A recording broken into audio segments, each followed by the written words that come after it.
Prescrição e decadência, conforme o Código Civil Brasileiro. Começando aqui falando pela prescrição, que desde que violado o direito, nasce para o titular a pretensão a qual se extingue pela prescrição. A exceção prescreve no mesmo prazo que a pretensão. A renúncia da prescrição pode ser expressa ou tácita, e só valerá sendo feita sem prejuízo de terceiro. Ou seja, só aquele que poder se eximir de alguma obrigação que pode renunciar depois que a prescrição se consumar. Tácita é a renúncia quando fatos advindos do interessado são incompatíveis com a prescrição. Os prazos de prescrição não podem ser alterados por acordo das partes, tendo em vista que os mesmos são questão de ordem pública. A prescrição pode ser alegada também em qualquer grau de jurisdição pela parte que aproveita dela. Os relativamente incapazes e as pessoas jurídicas têm ação contra os seus assistentes ou representantes legais que deram causa à prescrição ou não alegaram oportunamente, ou seja, confiaram nos seus representantes ou curadores, e aí eles têm toda a legitimidade para representar, com ação indenizatória contra esses que causaram dano. A prescrição iniciada contra uma pessoa continua a correr contra o seu sucessor, ou seja, a transferência do prazo prescricional para o sucessor, quer dizer, continua com o sucessor, das causas que impedem ou suspendem a prescrição. Suspendem a prescrição entre os cônjuges, quer dizer, na constância da sociedade conjugal, ou seja, não ocorre prescrição. Aí a aliança representando o casamento entre os cônjuges. Também entre ascendentes e descendentes durante o poder familiar, suspende-se, não ocorre a prescrição. Entre tutelados ou curatelados e seus tutores / curadores, também durante a tutela ou curatela, existe a suspensão da prescrição, não ocorre a prescrição. Também não corre a prescrição, ou seja, fica suspensa. Contra os incapazes, de que trata o artigo 3º do Código Civil, qual seja, os absolutamente incapazes. Então, é suspensa a prescrição. Aí eu coloquei aí uma vodka absolute amarela para lembrar da suspensão que é amarela e que são contra os absolutamente incapazes, ou seja, não ocorre prescrição, fica suspensa. Só quando eles deixam de ser absolutamente incapazes é que aí, depois dos 16 anos, começa a contar, caso a caso. E está aí o artigo 3º do Código Civil, nos seus termos, versa que são absolutamente incapazes de exercer pessoalmente os atos da vida civil os menores de 16 anos. Também suspende a prescrição contra os ausentes do país, que estão em serviço, então não conta que esteja em serviço público da União, dos estados ou dos municípios, apenas nessa hipótese, não é qualquer um que esteja ausente, tem que estar a serviço dos entes federativos. Também contra os que se acharem servindo nas Forças Armadas em tempo de guerra, suspende a prescrição, quer dizer, aquele cidadão está prestando serviço à pátria, então não pode se ocupar de se defender em juízo. Muito lógica essa disposição. Não corre igualmente prescrição, ou seja, fica suspensa da mesma forma, quando existe condição suspensiva, não estando vencido o prazo, ou pendendo a ação de evicção, ou seja, vícios ocultos sendo alegados. Então, até a resolução, vamos dizer, do mérito. Quando a ação se originar de fato que deva ser apurado no juízo criminal, está aí a algema para representar as algemas, para representar o juízo criminal, ou seja, cometer um ilícito criminal, não correrá a prescrição antes da respectiva sentença criminal, ou seja, fica tudo suspenso até uma decisão de mérito do juízo criminal. Suspensa a prescrição em favor de um dos credores solidários, suspensa a prescrição em favor de um dos credores solidários, aí eu coloquei que a solidariedade representada aqui pela essa mãozinha, e é essa mulher. E solidário é vermelho, né? A blusa dela é a cor do coração, da afeição. Então, para a gente tentar criar uma historinha disso. Então, suspensa, está aqui a setinha para cima também. Suspensa a prescrição em favor de um dos credores solidários. Só aproveitam os outros, quer dizer, os outros credores solidários, se a obrigação for indivisível. É uma barra de aço representando a indivisibilidade, então uma corrente com elos hermeticamente fechados, representando também que ela não se dividirá. Então, esse é um dos mais importantes artigos aqui desse trecho, então eu vou repetir. Se suspensa a prescrição em favor de um dos credores solidários, só aproveitam os outros também da suspensão se a obrigação for indivisível, tá como uma barra de aço. Então nós falamos da suspensão da prescrição. Agora, interrupção. Interrompem, ou seja, tem que começar a contar tudo de novo. Então interrompe a prescrição.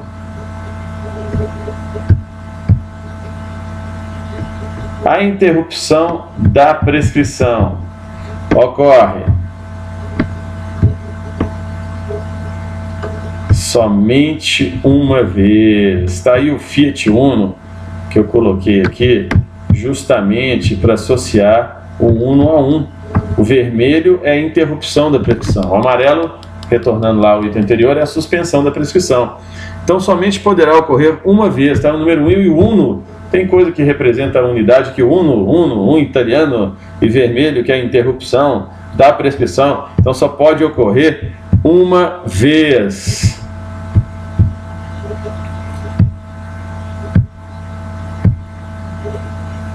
Dar-se-á por despacho do juiz, mesmo incompetente, é a citação sui generis, né? Que ordenar a citação se o interessado a promover no prazo e na forma da lei processual.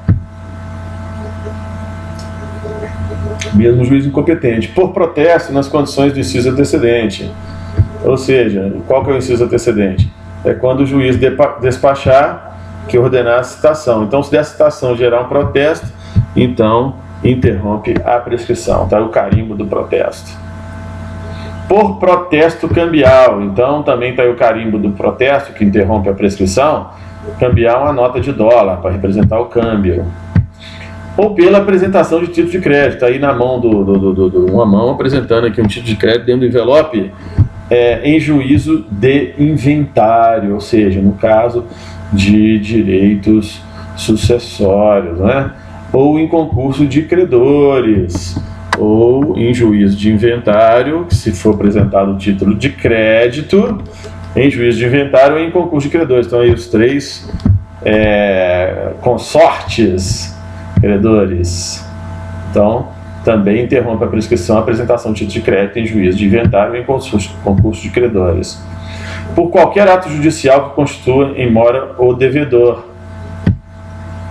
Por qualquer ato judicial que constitua em mora o devedor. Está aí o saco de dinheiro representando a mora e a balança do direito representando qualquer ato judicial. Então esse é o esqueminha, né? Você olha para o slide aqui, você vincula qualquer ato judicial ao saco de dinheiro que constitui mora o devedor. Até coloquei amarelo aqui, que eu associo a mora à cor amarela. Por qualquer ato inequívoco, ainda que extrajudicial, vou repetir, ainda que extrajudicial, que importe reconhecimento do direito pelo devedor. Então, se ele reconhece através de um telefonema, que pode ser transcrito, né?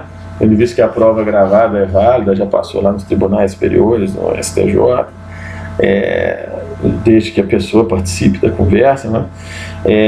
Um e-mail, uma carta, se ele reconheceu a dívida, mesmo extrajudicialmente, uma confissão de dívida, então ocorre a interrupção da prescrição, quer dizer, começa do zero novamente. Então, é um detalhe importante.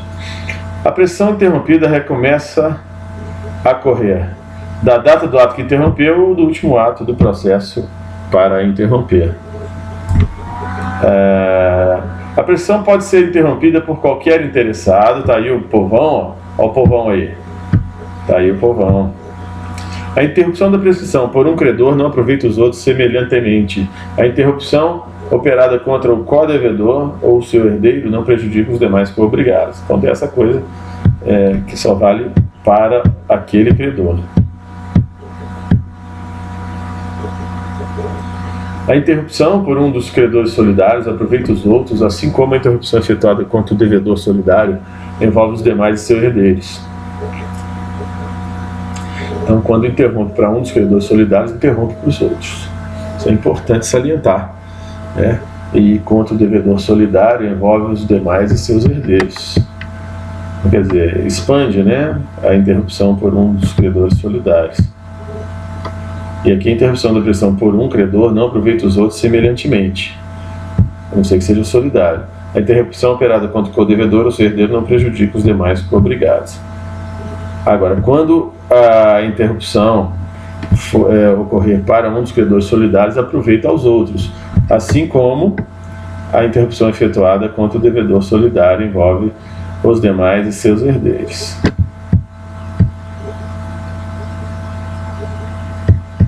Vamos lá, continuando aqui.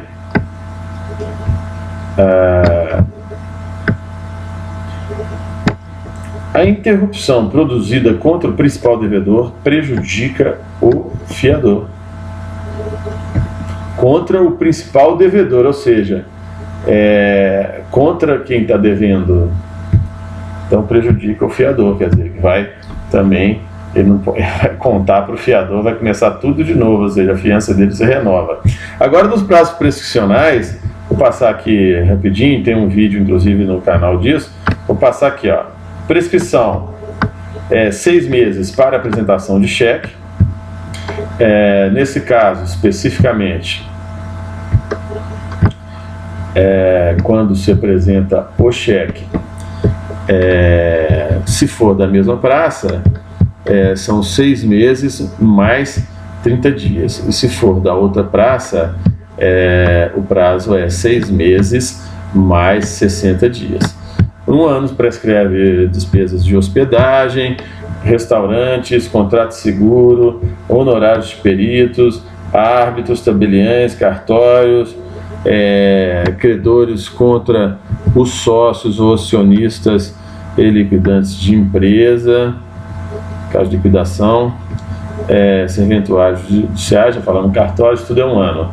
2 anos, temos aqui a pensão alimentícia, alimentos, né? 3 anos, aluguéis, rendas temporárias ou vitalícias, juros ou dividendos, prestações acessórias, períodos não maiores, pagáveis, períodos não maiores de 1 ano. 3 anos, enriquecimento sem casa, reparação civil, lucros de má-fé, contra a violação da lei ou do estatuto de empresa e título de crédito, 3 anos, né? No caso seguro obrigatório, também 3 anos. 4 anos a tutela, quer dizer, 2 anos e 4 anos só tem uma hipótese, 2 anos em relação às prestações de alimentos, né, alimentares, e 4 anos tutela. E 5 anos cartão de crédito, impostos, ação monitória, honorários de advogado, profissionais liberais, curadores, professores, pretensão do vencedor para haver do vencido que despendeu em juízo, no caso assim, despesas, né, que gastou com o processo. Então 4 anos é tutela, a curatela é 5 anos, alimentos é 2 anos, conta de água, luz, telefone, concessionária 10 anos e outras dívidas da área civil não descritas aqui nesse rol. Então assim, passei rapidamente aqui o mapa e vamos agora para a questão da decadência. Vamos lá, decadência. Salvo disposição legal em contrário, não se aplica a decadência. As disposições da decadência são específicas e peculiares. As normas que impedem, suspendem ou interrompem a prescrição. Então, o que é de prescrição é prescrição. O que é de decadência é de decadência.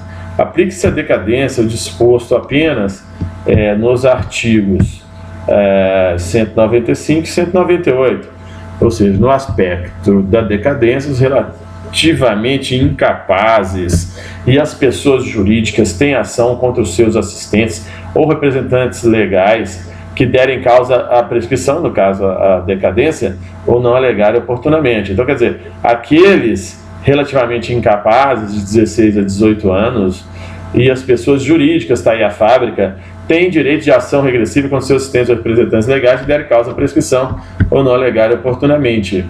Não ocorre igualmente a prescrição, que agora é o artigo 198, pendendo condição suspensiva. Então, a decadência também, no aspecto relativamente incapazes, e as pessoas jurídicas têm ação contra seus representantes ou assistentes legais, os advogados, né, ou representantes legais que derem causa à prescrição, no caso a decadência, quer dizer, não agir, né, então são responsabilizados, bem óbvio isso, né.